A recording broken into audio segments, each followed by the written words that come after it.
علامہ قرطبی فرماتے ہیں اللہ نے یوسف علیہ السلام کا سارا جمال دکھایا اور اپنے محبوب کا سارا چھپایا. اگر وہ بھی سارا دکھا دیا جاتا لم تتحملہ الابصار، آنکھیں برداشت نہ کر پاتی. جابر ابن سمرہ فرماتے ہیں کہ اوپر 14ویں کا چاند تھا، مسجد میں ہمارا چاند تھا. آپ نے سرخ دھاری دار چادر پہنی ہوئی تھی اور ہم گرد حالہ بنا کے بیٹھے تھے مسجد کے صحن میں.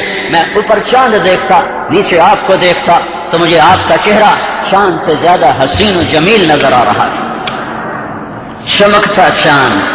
ہم عائشہ چرخہ کاٹ رہی، چرخہ.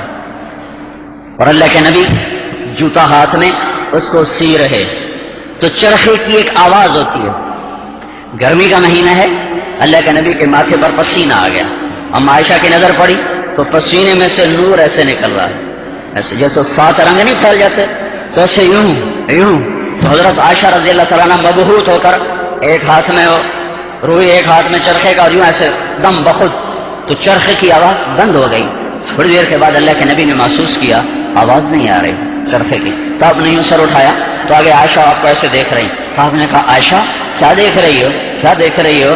کہ یا رسول اللہ آپ کے ماتھے کے پسینے نے کیا منظر پیش کیا ہے کہ میں یہ کہہ اٹھی ہوں وَإِذَا رَأَيْتُ إِلَىٰ أَسِرَّةِ وَجْهِهِ بَرِقَتْ كَبَرْقِ الْعَارِضِ الْمُتَهَلِّلِ. جب میں اس کے چہرے پر نظر دوڑاتا ہوں تو مجھے یوں لگتا ہے جیسے آسمان بجلیوں سے سج گیا ہو، روشنیوں سے سج گیا ہو.